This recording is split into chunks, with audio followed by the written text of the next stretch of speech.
Healing and transformation is always easiest when we have a process to follow. And for me, one of the best places to learn and understand effective transformational processes is to talk to the people who've been in the trenches, who've been doing the work for decades and decades. And that's exactly what we have today. In the podcast, I have an amazing conversation with one of my favorite practitioners on how she has learned to be more effective, not only in the work with clients, but also her own internal work. This is Gene Montrastelli, and welcome to the Tapping Q&A podcast, recorded live to tape from Williamsburg in Brooklyn. This is episode 575, originally aired September 6, 2023.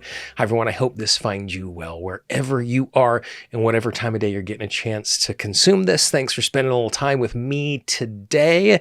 Today, I have a conversation with my friend Lori Leyden. Lori has been in the trenches using EFT in some of the most difficult and extreme circumstances for over 2 decades. She's someone who I've learned a great deal from over the course of the years. And she has a brand new book coming out called Embodying Grace. And it's about a very simple 5-step process that when we tune into it, what it does is it gives us the ability to create continuing transformation for ourselves in a systematic way. And when we are out in the world, we're going to show up in a different way, and we are going to be better helpers as tappers and everything else. It is an absolutely beautiful, simple process. To get more information on the book and to get some special bonuses that Lori has put together as part of the launch, if you go to tappingqna.com/grace, and I'll share that after the interview as well. That's tappingqna.com/grace. It's an absolutely amazing opportunity for you to engage with Lori's work in a very, very easy way. Without further ado, here's my conversation with Lori. So years and years ago, when I was initially getting into tapping, I subscribed to every newsletter under the sun. I read every article I could get a hold of, as I was just voraciously consuming stuff. And some stuff was useful and some stuff was not, and some stuff I let go and some stuff I stuck around. And the thing that when I encountered you and your work many, many, many years ago, the thing that I was really, really impressed with was you weren't just using the tool set, but you were taking the tool set that we love to communities who were in real struggle and communities that people wouldn't necessarily go wandering into. How did you, just as a starting off point, end up in a spot where not only were you engaged with this tool, but you recognized it would be something that would be valuable in a humanitarian sense and something that you felt called and connected to go to that particular place? Yeah. I'll give you the short answer. All of this work evolved from my desire to heal my own childhood traumas. And in the course of that, becoming really passionate about what are the easiest, most elegant ways that we can heal, because I wasn't finding that in traditional therapy. So I have certifications in just about anything you can imagine, any healing arts. And I studied a broad range of techniques. And I found TFT and EFT in the early 90s. And quickly realized the significance of the self-regulation piece way before people were talking about this as a self-regulation piece. And it took a near-death experience for me to agree to follow my heart wherever it led me. And so when I did receive the call to go to Rwanda, I just knew something very significant. I knew something in my destiny was opening up, and I said, yes! And then I said, how the heck am I going to do that? So that's how it started. And then obviously I've learned so much in the field that I'm really now passionate about creating impeccable practitioners, healing arts practitioners who have done their own work, who've healed their traumas, and who can be fully present in their hearts to expand the healing field. And so as you speak of that, I have a real heart for forming practitioners and folks as well. Just having that as an intention is not enough. Like for me, when I say someone who is well-formed looks like, or has certain skills or has certain dispositions, when you talk about a well-formed, skilled practitioner, what are some of those thoughts, those dispositions, those things that you think are really super essential for someone who is being a helper to be a useful helper, but also healthy in the act of being a helper? Yes. And it's really about that phrase we have in EFT about get yourself out of the way. Mm-hmm. And, which means that in order to be fully present in your heart, you have to be in the present moment. You have to be aware of your own triggers, the client triggers, and the healing space in between. You have to be aware of your own issues that bring you to this particular client or wanting to serve this particular community. And I'll give you a great example of when we got to Newtown, where Nick Ortner lives. And I didn't even know on the day of Sandy Hook tragedy that Nick lived there, but he called me and we talked about what I would do if I came to Newtown. I said I would do the same thing as I did in Rwanda, which is teach Rwandans how to heal other Rwandans. And we had 400 people wanting to volunteer, which is amazing and wonderful. But volunteering for trauma healing is a whole different experience, which I feel requires a huge amount of mentoring. And so we chose 35 people to attend a workshop in Newtown just 2 weeks after I got there. And I asked everyone in the room, who is prepared to tap with a Newtowner? Who is prepared to tap with a mother who's lost her son to violence? Who's prepared to work with a school teacher who is afraid to go back into the classroom? Who's willing to work with children who now have all of these impacts? And everyone raised their hand. And I said, wrong answer. And so we did 8 hours of role play. And at the end of the role play, I asked, who's ready to tap with a Newtowner? And no one raised their hand. And I said, you can all stay. And so what I mean by that is then we entered it. They committed to months and months, and many of them committed to 3 years of doing their personal work and their supervision work and their mentoring work to really strengthen their process and become aware of when they were being triggered by something the client may or may not be saying. Also, teaching people resiliency tools. How do you manage and regulate yourself between each session? How do you process what you're experiencing?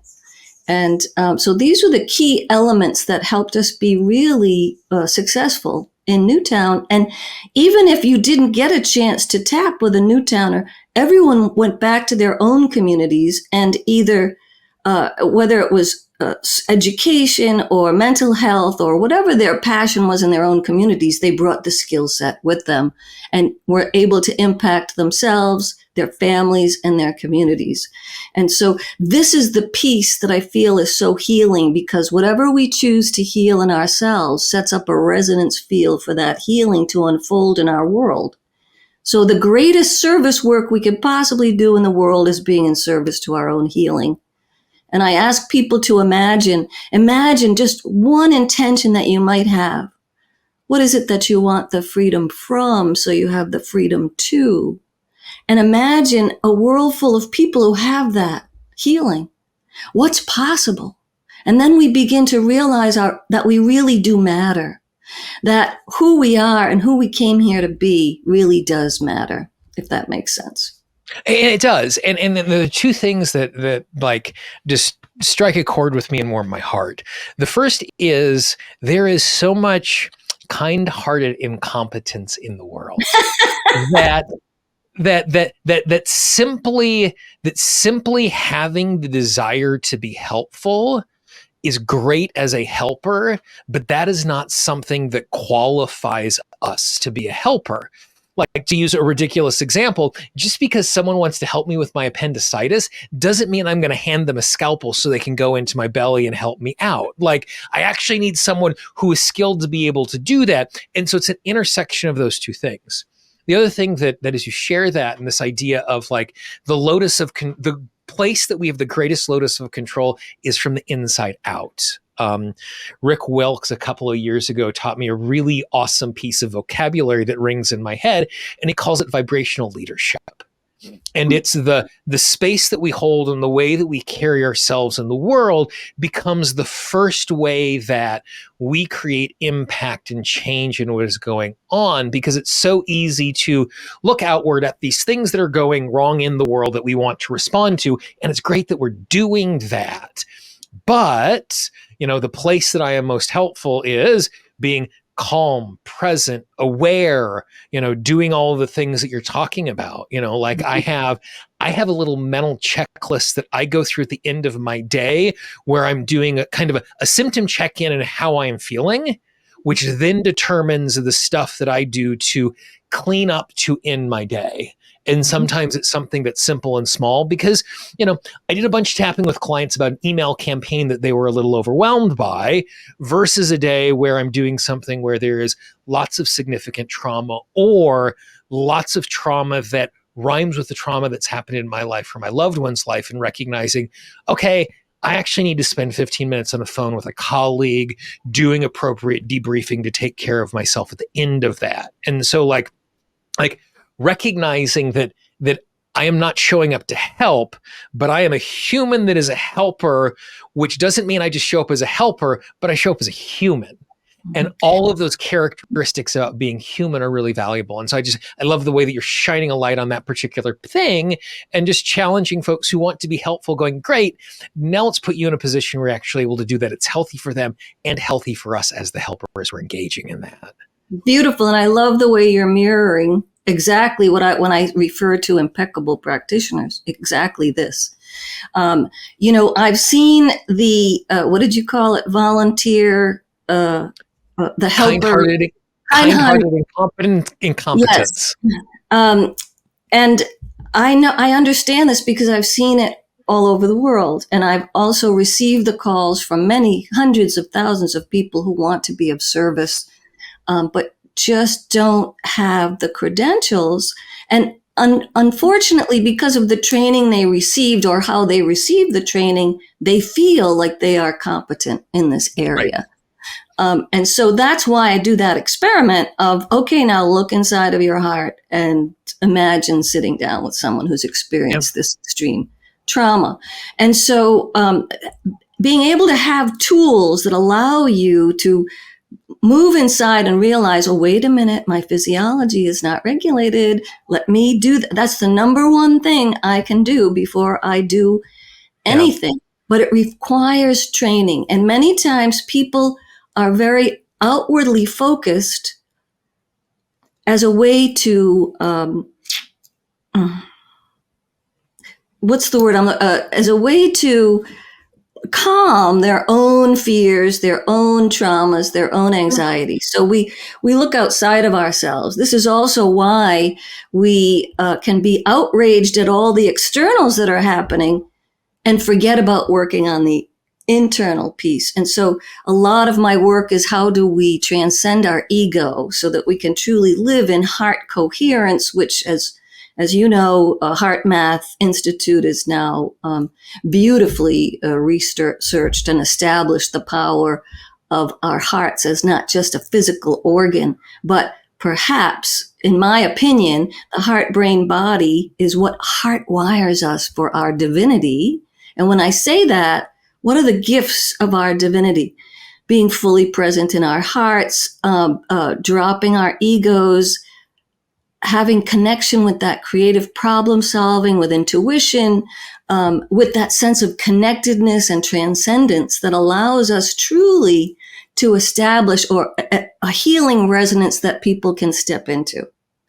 But just one more word about, I know people feel helpless when they see tragic events unfold in the world. And my message is the first and foremost thing you can do is look inside and do the work on yourself first, which I'm hoping that my new book establishes basically the 20 years I've spent working in these communities and mentoring people, establishes the tools that people can use to do the internal work. Yeah, and as we step into that, like the one of the things I always think about with tapping is, I've always thought as tapping is not qualifying. So just because I know how to tap doesn't mean I'm qualified to tap for an issue about something. Tapping is not a qualifying force. If I'm qualified to work on something, tapping is an amazing asset I have in that particular work. It's not the other way around. And so, like, as we, go ahead. This is so important because, Jean, I know you understand all, the many protocols in tapping and the original protocols. If you are not fully present in your heart, if you don't drop your ego, you do not have access to the best way to deliver these techniques. Yeah. Because you will forget your own agenda, will take you off course. I've seen so many practitioners wanting to be helpful, but then they feel this, it's not going fast enough. I have to move this client from here to there. No, the beauty of EFT is we are in charge of the process and the client is in charge of the content. But if you don't have that practitioner processes to take care of yourself and regulate yourself, you're not going to impeccably deliver this process. Like, I agree with you so much so that I actually have this little pre-flight checklist that I read before every single client session. Be in the moment, ask one more question. It's all an experiment. This is a transformational process, not a transformational moment. And every single one of these things is about me and my ego and how I think I'm really good at this. And it is, and again, every single time I work with a client, I reread those things to slow myself down because I am a natural problem solver. And a client will say something like, "Ooh, that's root cause. Let's go after that." And it's like, no, one more question. Just because I think we're heading in the right direction doesn't mean that we're actually doing so. And so even though I would like to believe I am a thoughtful, well-formed practitioner, I still recognize the fact that I even need to continue to hold myself in check before every single conversation I have with a client. Mm-hmm. And I'm still in a circumstance where, like, I go back and I review sessions to make sure that that's still the case, that I'm actually living that out in the way that I'm executing what we're doing. I love all of this. And it reminds me of, I think about giving and receiving as an infinity circuit where there appears to be a giver and there appears to be a receiver. But when we meet in the sweet spot in the middle, there's only love and everything drops away and we're just fully present in that healing heart coherent circuit. And for me, there's like 3 channels going on.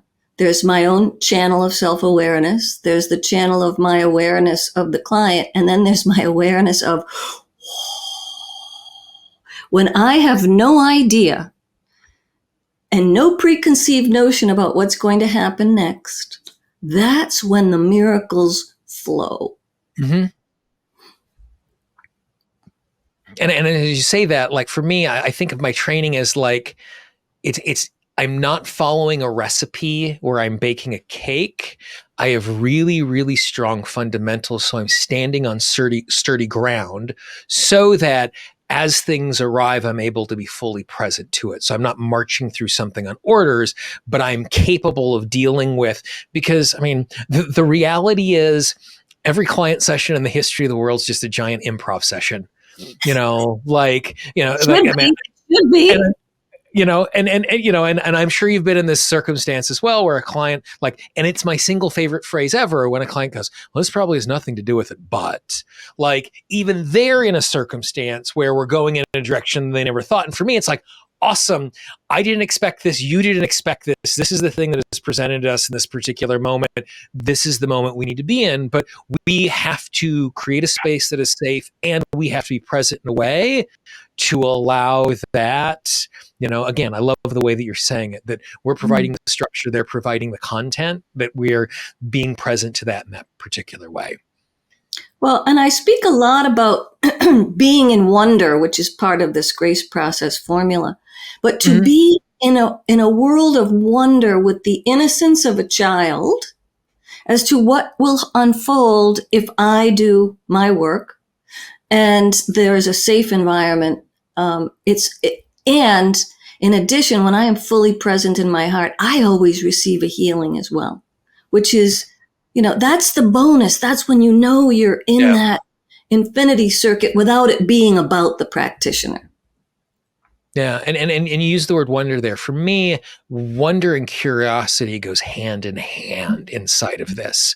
Wonder being amazed and aware that it's process, and curious, again, not showing up with an agenda or an answer. It's like, I wonder if, and giving myself the ability to be curious and then being amazed that shows up with that curiosity. Like for when I am in that state, like tapping or otherwise, I'm much better comfortable inside of my own skin and happier with who I am in the world when I'm existing in those two states as we navigate this. Well, and we've been talking about practitioner client, but even if you're simply using EFT for self-care, all of these same things apply. I find that even with the mentoring professional mental health people and healing arts coaches, they'll start to work on their own personal peace procedure, and invariably they get to a 4 or a 5, and they're like, okay, I'm good. That's good enough. I got to go. Right.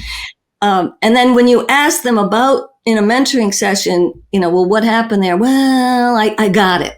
I was like, yeah, no, you were in your head and you decided you knew what to do next, but we got to go to that 0 to 2. And for self-care people, there's so much, look, the world is forever changed for the better because of EFT. And at the same time, there's a lot of confusing training and confusing self-care approaches to EFT, which I think still require the same, like, follow the original methods, follow the original protocols until you are so,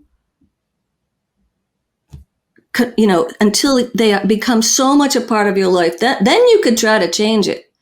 But until we really get to those 0s to 2s, until we impeccably only work on one aspect at a time, until we are impeccable with the delivery of the protocol, a lot of it can simply be palliative.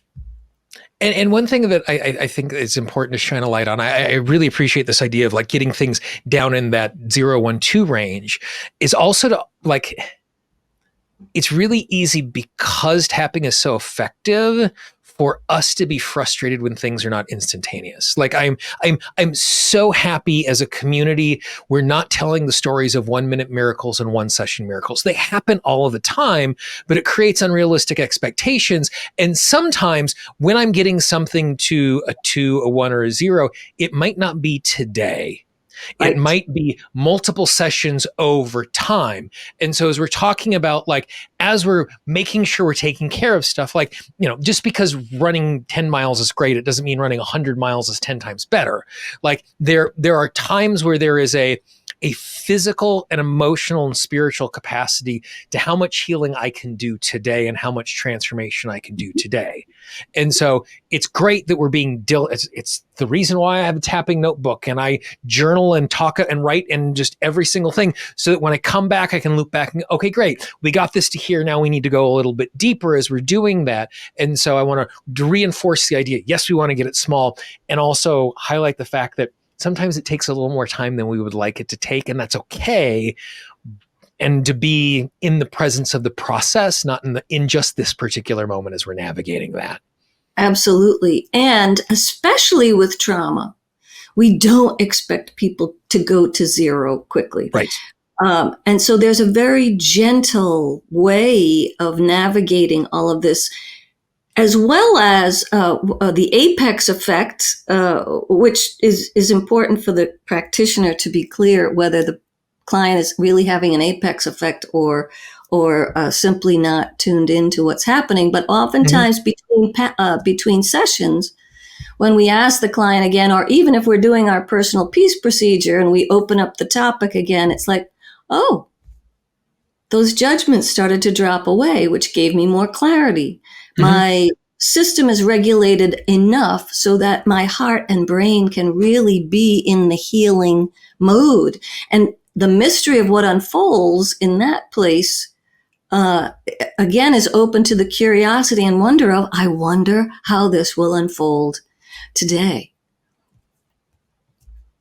And so like I love an unfolding process, and I am a computer scientist by training and super analytical, and I love a process. My students know that whenever we talk about anything, there's always steps, there's always a process, just as a framework. And so I love the fact that you've taken decades of experience and distilled it down into something that's accessible in a process. Like, it's great for us to have, like, I love anecdotal stories. Anecdotal stories are super informative, and we learn how to do things in a more effective way from hearing other folks. But, you know, with the new book, Embodying Grace, you're like creating process to that. And so what does that process look like for someone engaging with the way you think about this? And so, in my spiritual journey, I did not have, I did all the reading, I took all the workshops, I, showed up to whatever trainings I could, but I didn't see a map of what does our spiritual journey really look like. And so I began to really look at and ask for what were the most elegant processes that I could bring to the world. And the first was the grace process, which came in 2003 after a near-death experience. And I said, well, how can I help people heal better? And I received this formula called the grace process, which is really about transcending your ego so you can live in your heart. The process is really about how do we release our judgments and open to forgiveness so that we can truly achieve heart coherence. And we do this most effectively with gratitude, love, joy, and wonder, and tapping. So tapping really accelerates the process of getting us out of our ego.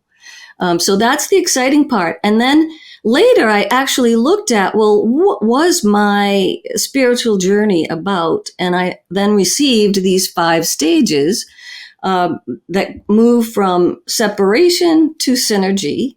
And I'll just say a word about, I believe that we are in this lifetime for 2 purposes. And the first purpose is to heal a trauma that we all share, which is the trauma of healing from separation from the divine.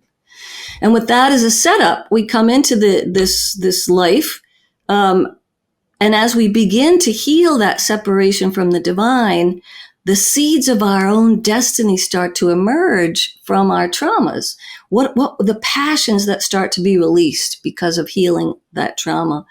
And so the second purpose then is to find our own unique expression of the divine in the world. And it doesn't have to be a big expression like your podcast and all the people you impact, not like me running around 9,000 miles around the world to do things. Every person's purpose matters.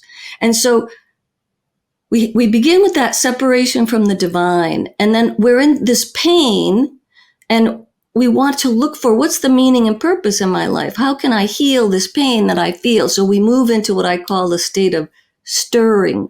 Stirring is generally the longest stage. That's where we're just keep taking the workshop. There's just another workshop that will fix this for me. There's another book. I'm not going to take the next step until I take the next workshop. And so we stay in stirring a long time until we move into a place of surrender. And surrender does not mean giving up. It means giving in to my divinity. So in between stirring and surrender, we do a lot of somatic release work where we start to feel safe in our own bodies. Where when we start to feel safe in our own bodies, we don't engage in the old limiting patterns and behaviors that have made our lives more challenging. So then once we've practiced enough stillness, and these are interchangeable, right? In relationships or finances, I could be always in synergy. When it comes to my health, I could be in a lot of stirring. So once we are really grounded in surrender, then stillness starts to unfold. In that stillness, everything we need in the moment unfolds, because we're in that heart-brain-body connection where we're optimizing our ability to connect with our greatest gifts and talents. And then in the final stage, synergy, there's the internal synergy where I have a healthy relationship with all parts of myself, that I have the self-awareness that allows me to be quiet in myself. And from that place, I begin to seek out external ways of collaborating, not just transactional anymore. True synergy is about collaboration externally for healing. And so that has been kind of my life trajectory, and I've seen it play out in a great deal. The exciting part for the world right now is synergy, because we have not had that ability for internal synergy that leads to the external synergy that's really about health and healing and abundance for everyone. And as you talk about that and those 5 steps, the thing that rings inside of my head is years and years ago, I was at a training my buddy Tom Zanzig was running, and he talked about the transformational process kind of like going up a spiral staircase. If you look at someone walking up a spiral staircase from above, it looks like they're just walking in a circle because they keep passing through the exact same point. But what's actually happening as they walk up a spiral staircase is they're passing through the same point at another level and another level and another level.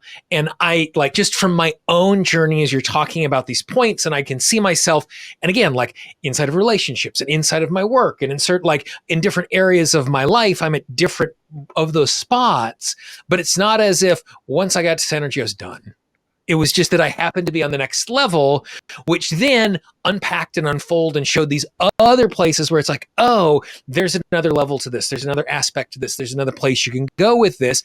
And so it's through those 5 stages again. And then I'm up at another level.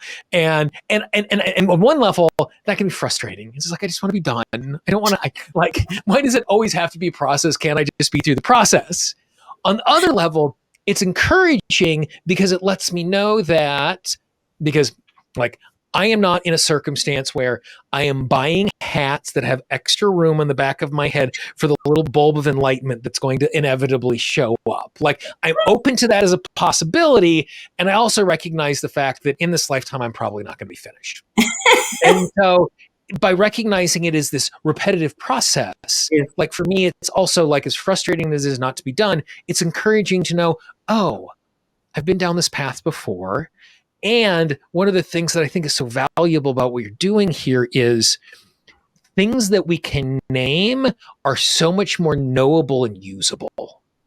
And so I would be willing to bet, as folks are listening to our conversation and as they go through the book and they dive in and they read about these stages, it's not as if they haven't experienced these things.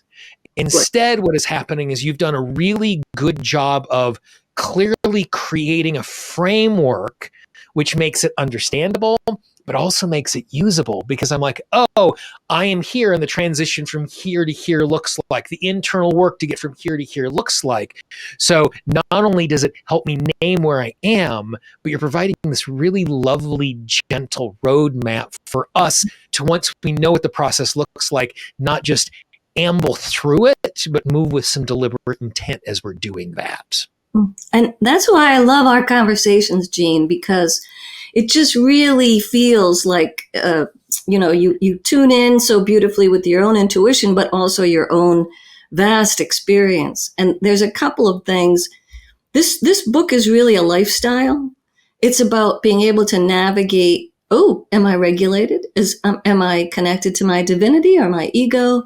What stage or state am I in? And okay, what am I going to do to apply this, the grace process formula? And I talk about the upward spiral of healing. I don't know your friend, but clearly it's in the, how many clients come in and when you get into an aha moment, they go, oh crap, I thought I dealt with that already. Right. Absolutely. Yeah. My people that I work with, we just start to laugh because cosmic humor is essential to this work. If you cannot see the humor. It's like, okay, here we go again. And the real question is, how much am I going to resist this versus, okay, I'm going there again. But as you say, it's from a higher order. And recently, a couple of years ago, I experienced probably the most challenging year that I can consciously remember. And that's saying something. And so things were happening at a breakneck speed. Things were breaking down. People were dying. I lost my business. There was just so much happening. And I remember usually when I say to the divine, I usually say, oh, I can't wait for the miracle that's on the other side of this. This time I was saying, there better be an effing big miracle on the other side. That's right. Payoff needs to be commensurate to the emotional work that is going in here. But what really began when the fog began to lift, and I had a hard time regulating my own physiology. That's how traumatized I was. Mm-hmm. But I began to remember that upward spiral of healing, and that, of course, every piece of work I've dedicated my life to doing this healing work was my foundation. Mm-hmm. And as soon as I could remember that, and remember that I really was connected to the divine, even if I didn't really like the circumstances that were unfolding. I learned the difference between, oh, I'm playing God again, meaning I'm trying to control a situation, as opposed to surrender into my job is how I respond. And that's the bottom line, regardless of what, every time people come to me with an issue, it's always back to, well, this person is doing that, and this person is doing, and I have to fix my kid, and and it's always, well, let's see if we can get still with that. And really, what is it in you that is arising? What is the fear? What's the safety issues that's coming up? And the thing that you said at the beginning of all of that, which is the thing that is going to be imprinted on my brain for this conversation, is you described this as a lifestyle. And I think it's so good for us to recognize the fact that it's not a process. It's not something that has a beginning and a middle and an end, and I am now done. But the fact that this is a disposition in how I approach what is in front of me. There are 8 billion people on this planet, which means there are lots of things that I don't control because of other people's free will. But the thing I control is how I respond, to the point that, on my little mug, the reminder I see all the time, it says first action, best action, because that's the reminder to me, what is the first action I can take? So as I'm responding to what is in front of me is the best possible action. And sometimes it's 87 seconds of tapping to downregulate my emotional response. And sometimes it's working for weeks and weeks with a skilled practitioner to deal with something that I'm carrying around with me. But it's not a task. It's not an action. It's not a completion. For me, I hear lifestyle, I hear disposition. It is one of those things that is informing the way I show up, process, and respond in the world. And I think that's such a useful thing for us, who want to be transformed, but also to be helpers in the world, to think about it in those terms. It's dispositional. It's not done. So true. And I love having different language to describe it. I think somebody just said to me, so what, when are you starting your next book? And I just went, whoa, wait a minute. However, the next book I think will be entitled, oh, so this is what we're doing now. Which I learned in all of these traumatized communities, which is, we go in, and Rwanda taught me this, you don't know when the water's coming. And you've been to Rwanda years after me, so things are a little better. But when's the electricity coming? When's the water coming? When's the transportation coming? When can we do this? Who's showing up? How will they know? Yep. I mean, it's just uncertainty beyond measure. But I learned that the only moment is the present moment. And it sounds trite because we hear that all the time. But in this present moment, I have an infinity of possibilities open to me if I am in right action. And so rather than having an agenda, oh, these people need this or this needs to happen now, it's like, oh no, we're surrendering to, there's no electricity right now. Great. Let's sing and dance. Or the rain is so hard on the steel roofs, and we're still singing and dancing and laughing because we can't hear each other. But in those moments, we're also practicing gratitude, love, joy, and wonder. So, oh, this is what we're doing now. Can we imagine a world full of people where no one got frustrated? I mean, in important situations. Right? It was like, oh, wait a minute, this is what's doing now. Calculate, recalculate from an engineering point of view. And then you settle into, oh, I'm going to access the files in my head through my heart. And I will find the right file to access, whether it's in my head or it's obviously in the collective. Yeah, that's awesome. Well, I am personally super excited for this to be unleashed on the world and for folks to have an opportunity to play with the process. You and I are kindred spirits, and from the moment I bumped into your stuff, I knew that like it has been great to go from a fan to a colleague to a friend as we've navigated all of this, and I really can't wait for everybody to just dive in and enjoy this. So thank you for sharing your time today, Lori, but most important, thanks for your incredibly powerful work in creating a way for us to utilize your experience so we can enhance our own transformational process. Beautiful. And thank you, Jean. You're always so generous with your wisdom and your time and your platform. As you listen to that conversation, you can see why I adore Lori and her work so much. Again, for more information on the book, all you need to do is go to tappingqna.com/grace. And if you are consuming this around the time the launch of the book, there's actually a super special deal where you can get access to the Kindle version for under $2. Again, all you need to do is go to tappingqna.com/grace. If you enjoyed this conversation and you know someone else in your life who could appreciate it, please pass it along. Be our ambassadors for the Tapping Q&A podcast. It's Gene Montrestone. Hope you have a great day, and I will talk to you real soon. Bye-bye.